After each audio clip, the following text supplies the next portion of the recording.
From Washington, this is the HPS Macrocast with Hamilton Place Strategies and Markets Policy Partners.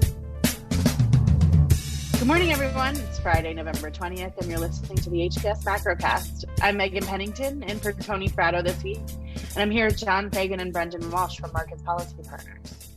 Hey, guys. Happy Friday. Happy Friday. It is indeed. Hi, Megan.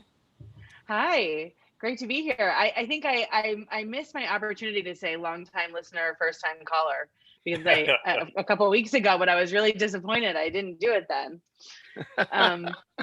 But happy to be back with you guys. It's great to have you as the guest host, and you've done so much work and done such a great job with this podcast, so often behind the scenes, and it's great to have you now out in the forefront. So we want to recognize your terrific achievements in supporting us week after week in this show. So. Well, you are very Megan, kind. You've done a bunch of calls with our clients, so we want to thank you. And we've gotten great feedback of all your insights into the inner workings of how the Senate works. Absolutely. Oh my gosh, I'm going to come here more often. This is great. This is a great way to start my morning. Well, guys, let's talk about the Treasury and the Fed. What's going on? This is like unprecedented big fight. Like, what are you guys thinking? Yeah, it is unprecedented, and there are a lot of atmospherics and cross currents at play here.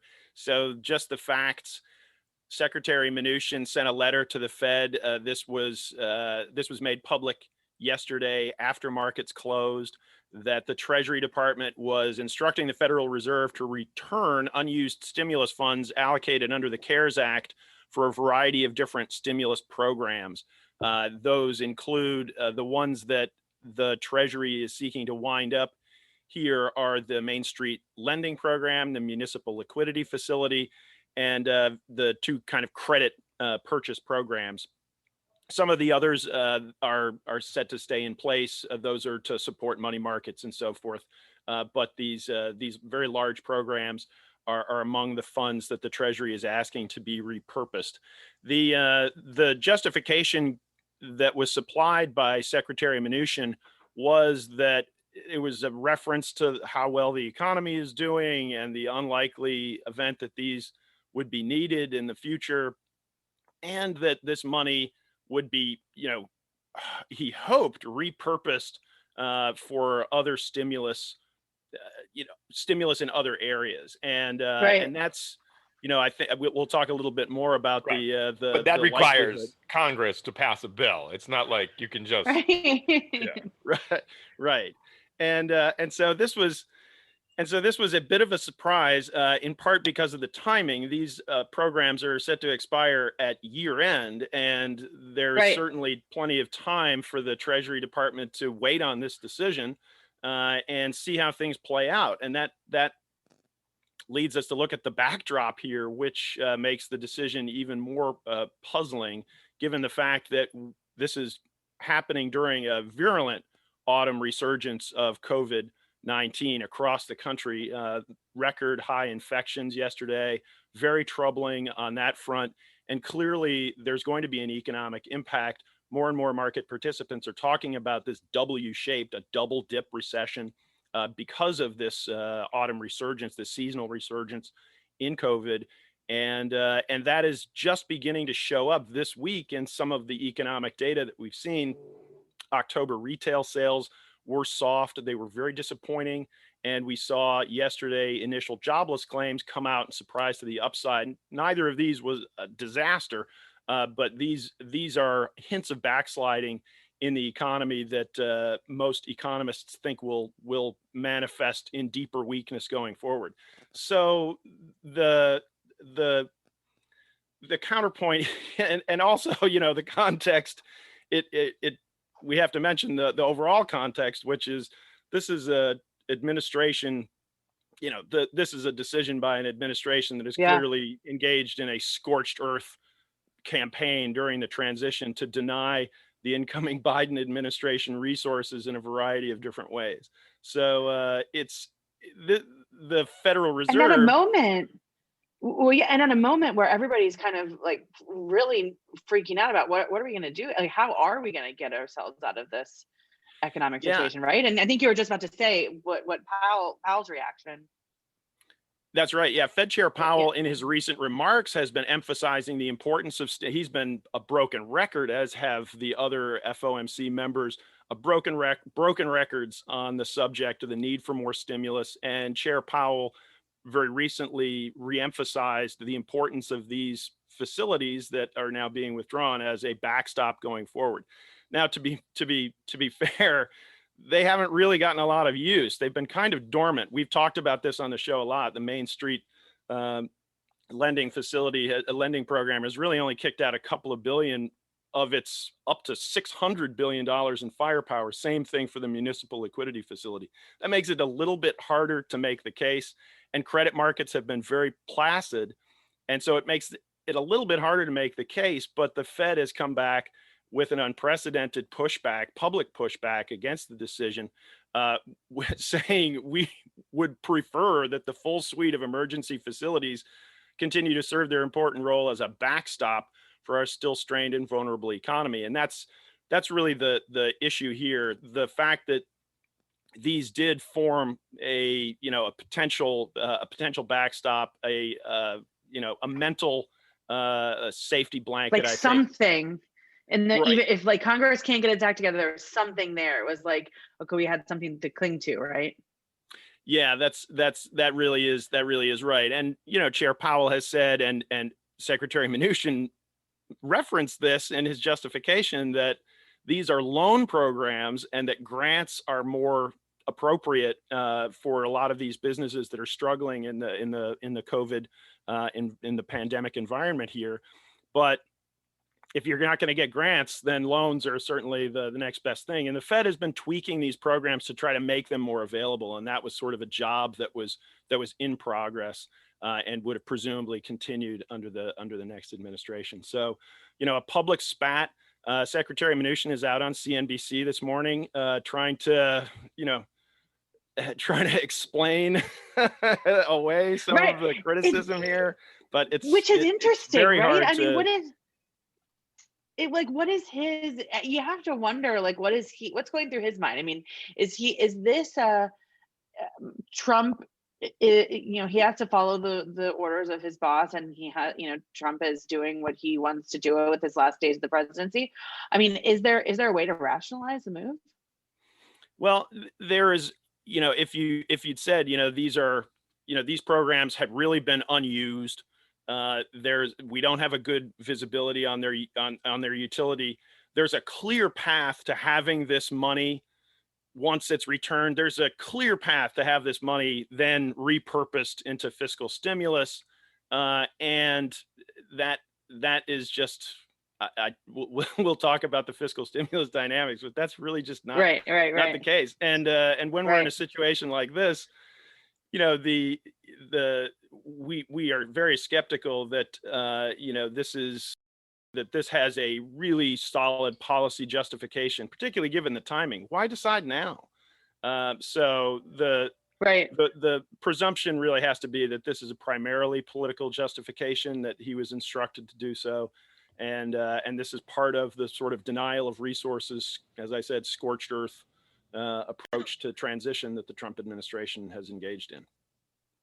Well, and it seems like from across the spectrum, people are saying this is risky, this is unfortunate, this is like, I don't, has anybody applauded him? Well, the bleeding heart liberals at the U.S. Chamber of Commerce came out and condemned this move. Right. I saw that. I mean, that in and of itself is a pretty, I think that made people's eyes and ears perk up yesterday. Yeah, I mean, the chamber put it pretty bluntly. They called it premature and unnecessary, and said, it is specifically, obviously designed to tie the hands of the new administration, and quote, closes the door on important liquidity options for businesses at a time when they need them. We're figuratively and literally going into the dark winter. We have 3 bad months ahead of us. Both with the economy and with the vaccine, that we need to get through. This is not the time to take anything away. Yeah, and so what's sort of cushioning, the markets are taking this news as soon as this happened, it was after markets closed for the trading day yesterday, but futures took a big leg down, and there was some pressure on them overnight. Their risk sentiment is hanging in there today, and part of the reason is, as we said, these programs really hadn't been deployed in big size. They were more of, it seems like, a safety net for future, backstop. Yeah, if it worked in that. And it really workked. Especially the municipal lending. While it didn't actually make that many loans, muni spreads are where they normally would be. Yeah, and the other sort of thing that may be keeping sentiment up is this is now going to put the ball firmly back in the Fed's court to do more stimulus. This is important. Talking to our clients about our call that the Fed would be signaling enhanced asset purchases as early as the December meeting for enactment of that augmentation early next year. We think that moves that timeline up. And there's still the possibility that this really does get repurposed, but we think that that's pretty slim.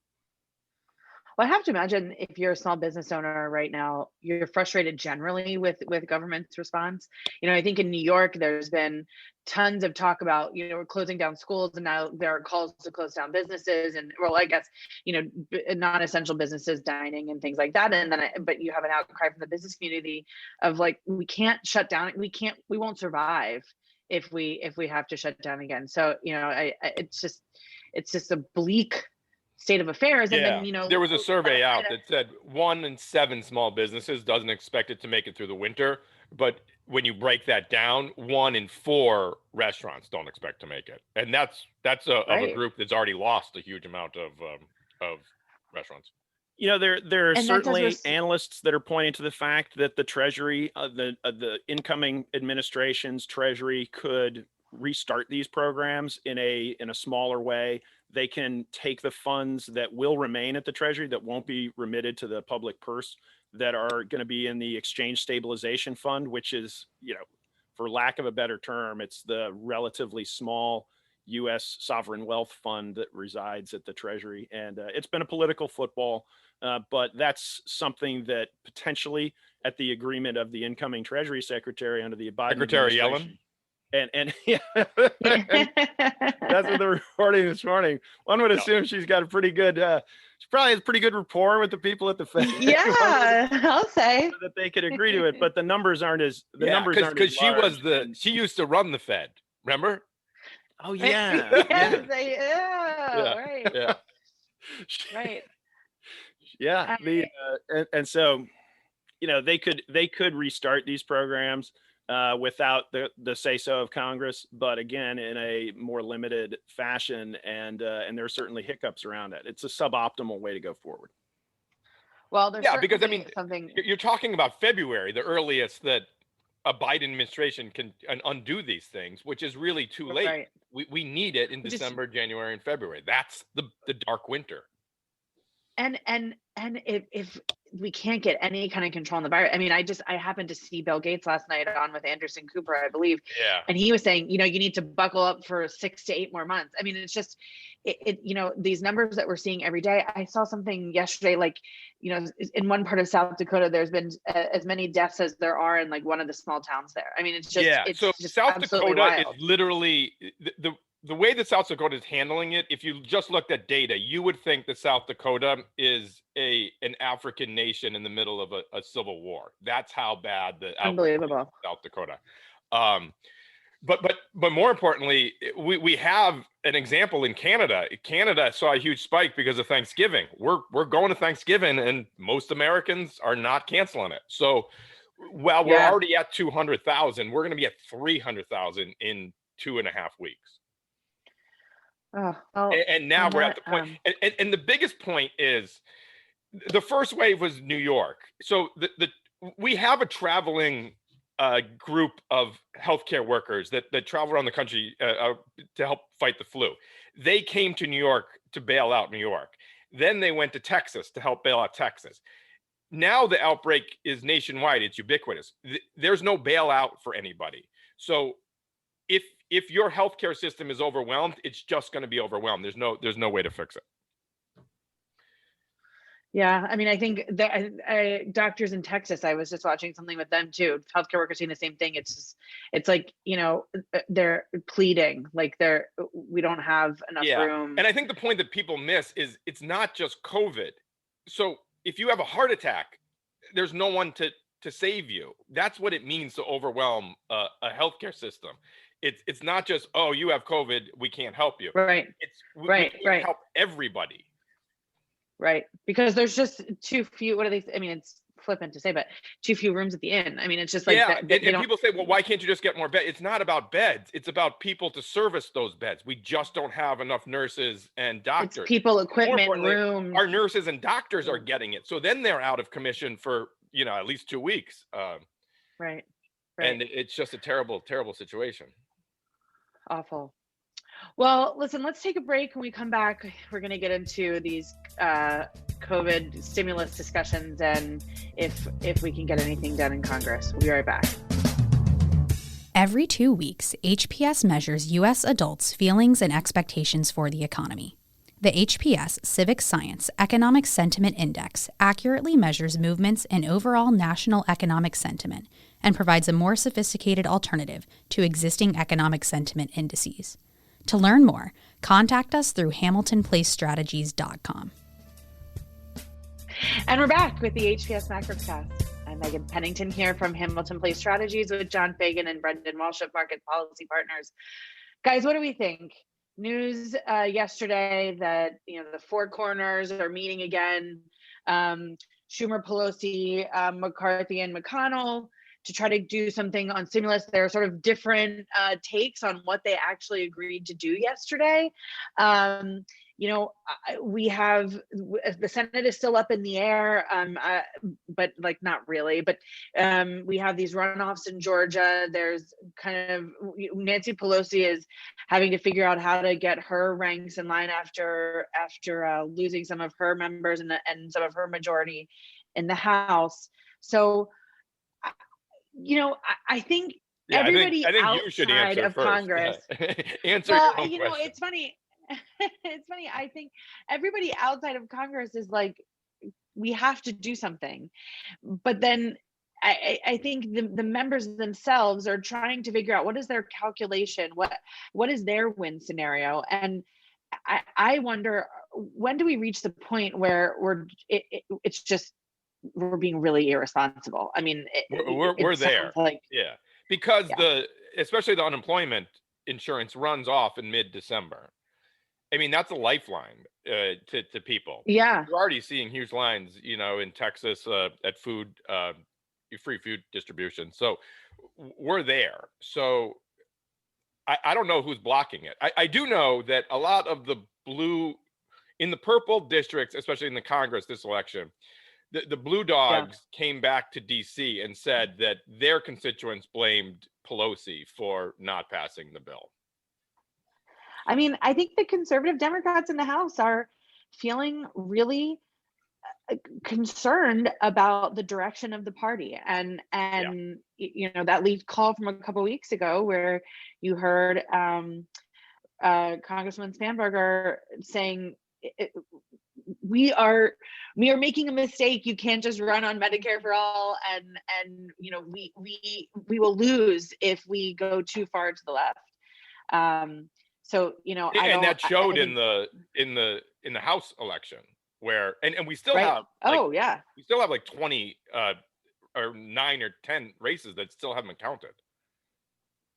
Well, and so it becomes, what is the thing? Now, I've heard a couple things. Obviously, end of year spending bills are just always just a mess because we have these deadlines. It's December 11th. You have to do something to fund the government. I think everybody agrees that a shutdown at this moment would just be unbelievable. And so we can't do that. But obviously, you have to figure out, how do you keep the government open? Do we do stimulus? I hear over and over again that McConnell's not going to budge without liability protection, and it's just everybody's in a scrum, and it'll be difficult. I'm not sure the way through at this moment. But actually, I heard that the markets popped on the news that they were talking. So I guess. But like you said, the Schumer said we're talking.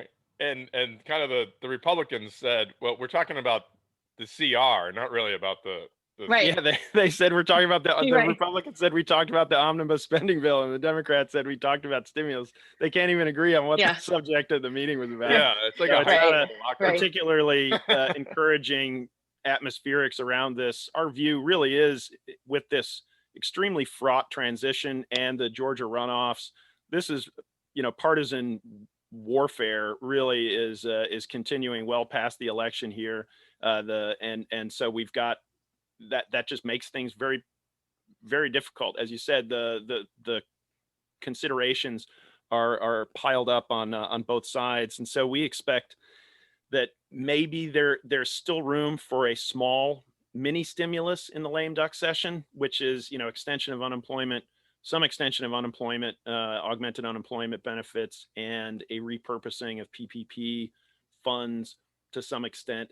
Maybe they can get that done, and that seems like even a reach at this point.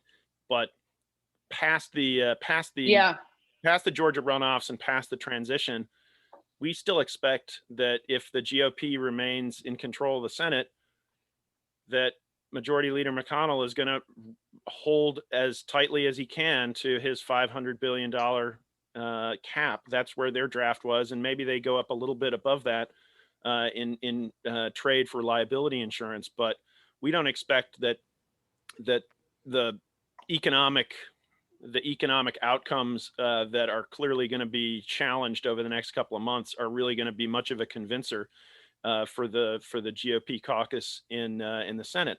And that's part of the reason is because we have, over the past couple of weeks, gotten really positive news on the vaccine, and this idea that the light at the end of the tunnel is there, and it's something that everyone can kind of point to. The logistics of the rollout make the timeline of the vaccine spurred recovery very murky, and but still it seems like it's going to gives us a general timeline, which should make passing this easier, because you don't have to spend $3 trillion. You could say, okay, we think by summer of 2021 we'll be back to semi-normal, so we have to fund 6 months, 7 months. Right. I kind of think that you're right, that you're both right. I think it's funny that even the clarification after the meeting was, from the Republicans, we only discussed government funding, and then it was like we could discuss the two packages separately. I bet what will happen is we'll get really late on like December the 10th or the morning December 11th, and even have or that we'll do like a 1-day extension here and there a couple of times, and then just like you say, like a little bit, whatever it is, maybe it's the extension of PPP or something else. Like there won't be a big bill or anything, but you can tack something on and maybe it'll move. And the vaccine news is so it is such a glimmer of hope, and the numbers that are coming out of these trials are so fantastic. But the thing that I keep wondering about, and we're talking about it a little bit, is, but like we're only talking about maybe 20 million doses or enough to give to 20 million people, and then distribution is going to be crazy. So how are we going to do it?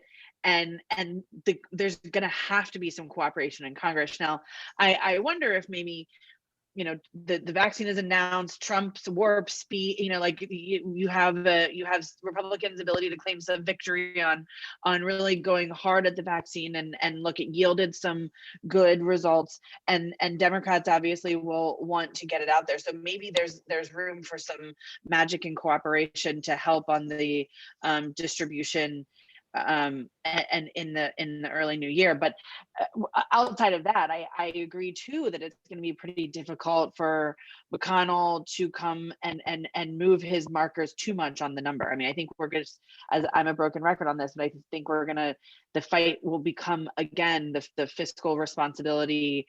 We are in a tremendous situation. We can't spend our way out of it, and so how do you get the two sides to agree on the best path forward?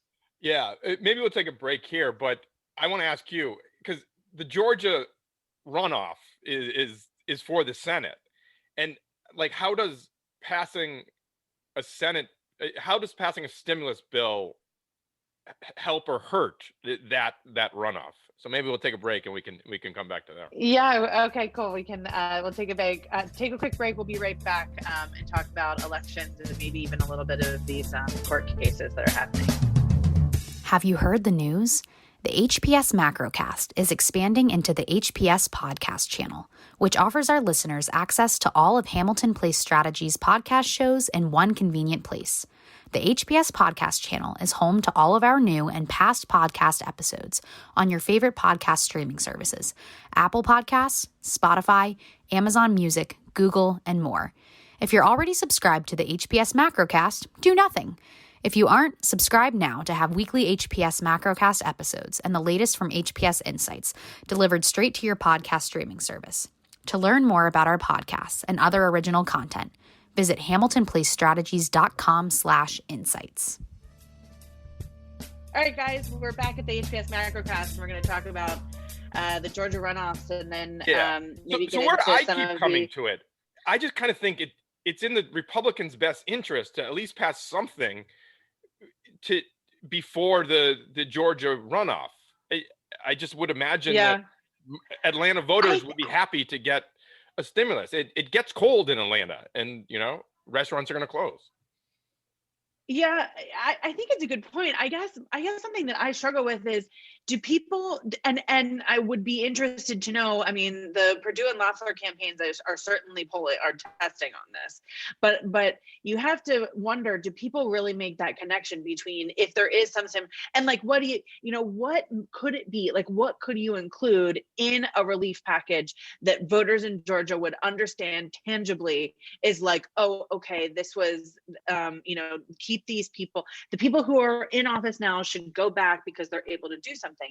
And I don't know what it is. And I go back to my thinking all the time on the runoff in Louisiana between Mary Landrieu and Bill Cassidy, and it was Keystone XL, and it was the Senate moving and approving Keystone XL and trying to make a difference for folks in Louisiana, and it didn't work.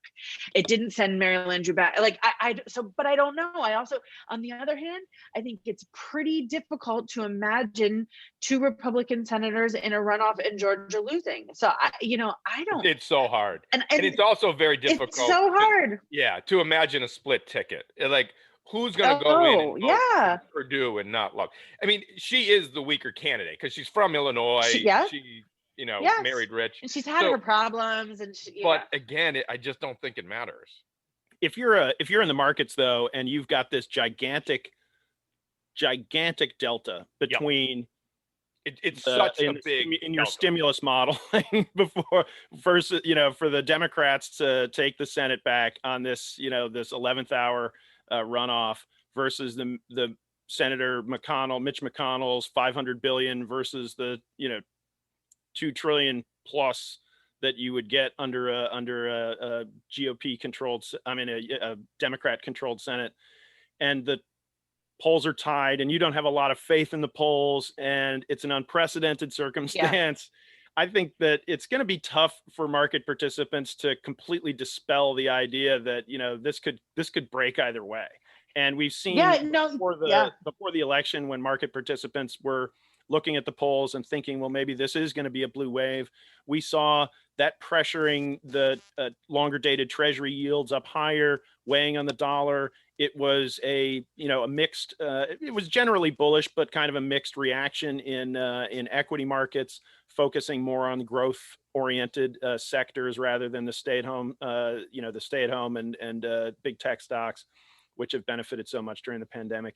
And so there's a sense that you may get a little bit of that dynamic. It's going to be hard to have a lot of conviction, even though our base case is just like yours, which it's a really steep climb for the Democrats to take both. But hey, you never know. Right. Well, but and you touched on a really important point, which is, I was just saying, I'm sure the Loeffler and Perdue campaigns have numbers that are telling them something, but the numbers are wrong. I guess. So who, just like you say, it's like, who knows? And if you're somebody that's, just kind of like the objective third party just like watching to make decisions and somewhere else, maybe you're like, I don't know, I'm holding out. I don't know that it's such of a foregone conclusion that Republicans are going to be successful. So that'll certainly be a nail biter. And you're really not voting for people. You're voting for control of the Senate. So it doesn't really matter what each person's personality is. It's everyone in Georgia is going to understand what's at stake for this one. Right.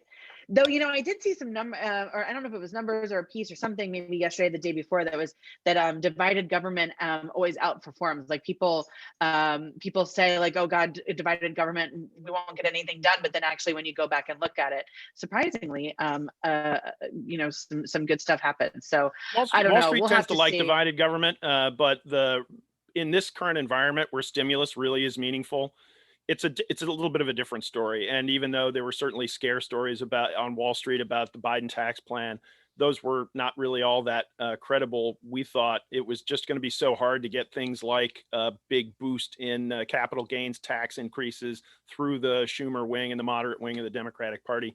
So, in our view, a blue wave wouldn't be a negative for risk assets. It would have its own particular patterns of price action, but it wouldn't overall be depressing because of the near-term focus on stimulus.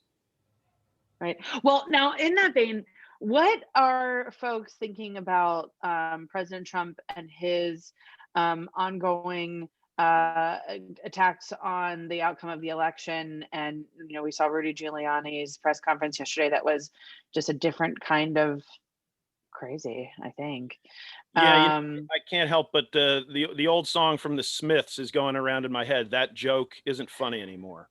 And it's one thing to say. So yesterday, from JP Morgan, the CIO of JP Morgan got passed around Wall Street yesterday, where he laid out the worst case scenario that he thought could happen, where Trump is able to convince the Electoral College to vote for him. But it wasn't market moving. The market didn't blink on it. So for now, it's looking through it because it's such a fat tail event that it's just difficult for the market to price that in. But people aren't ignoring it. They're talking about it. I mean, from a market standpoint, it's one thing to be contesting votes in the courts and exhausting your legal options and that sort of thing. Fair enough. The disputes have to be resolved by early December, and I think that it's harder to sort of look the other way when you get to the level of pressuring state legislatures to muck with the electors. That's a different order of magnitude of risk. And I don't, we've sort of obviously we're seeing the glimmers of that, and certainly in Michigan, and the focus is on Michigan right now, given the meetings that are happening today. And markets are, as Brendan said, this is still considered a very, very remote tail risk that is that can't be dismissed, sadly. Yeah. And I think I don't blame the president. There's two organizations on earth that scare the crap out of me. One is the IRS, and the other is the Southern District of New York. And when he's not president, he's going to get to know them very well. Yeah, I mean, look, it's interesting. You're starting to see some Republican members of the Senate say it's time to move on. I mean, it just feels like it's gotten to a point where it's so crazy. I mean, like watching that press conference yesterday was sort of like watching another reality, and then. It's kind of like heartening to know that at least the market's kind of like, yes, we can't just like completely ignore it. Like, I guess it's a remote possibility, but like, we're just like not even acknowledging that because it's just so nuts. But and I mean, I don't know what the polls are correct, but there's a huge amount of the American electorate that genuinely thinks there was widespread voter fraud, which widespread voter fraud is impossible. It's just impossible to do. Right. Yeah, I saw. I think, and more importantly, I mean, you do Occam Ray, like the most obvious explanation. If they were evil and smart enough to do widespread voter fraud, how did they screw up not clicking the ballots for the Senate and for the House? Right. No, they're just really that good at covering their tracks, Brendan. Yeah. I guess that's the explanation. I mean, there's no, I mean, logic, application of logic is it's just, this is not an environment where that carries the day, sadly. So partisan passions are obviously running still pretty high around the country, and being right. stoked by the outgoing administration. But there, as you say, Megan, there's a transition. The transition behind the transition really is the transition in the incumbent strategy, which is from relatively standard challenges to increasingly alarming application of executive power. And we'll see how the powers that the party leadership responds to that. Obviously Mitt Romney has broken with the president in a variety of different ways, and has done so over this latest maneuver. Yeah, just this morning he sent out a tweet. So we're starting to see some of those. We're starting to see some of those folks in the Senate maybe move to the other side of this. Well, gosh, I guess like we said before, it right now, while you're allowed to call for recounts, if you're a Republican, especially senator, it makes no sense to not stand with the president. It would be kind of political suicide. But once it gets too far, it's political suicide to stand with the president, and we're kind of getting to that point here in the next couple of weeks. Kind of. I don't know. Trump. I don't know. The Trump era has been different for what is political suicide.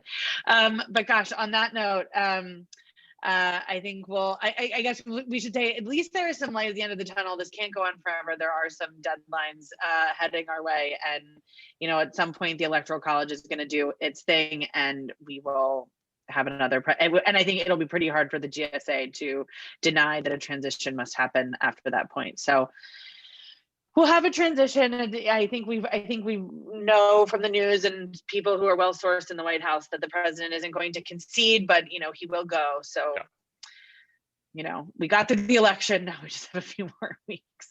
Well, thanks everyone for listening to the HPS Macrocast. I'm Meghan Pennington with Hamilton Place Strategies, and thanks so much to John Fagan and Brendan Walsh, our friends at Market Policy Partners. Have a great weekend. Bye, everybody. Thank you for listening to the HPS Macrocast. Please remember to subscribe, rate, and share.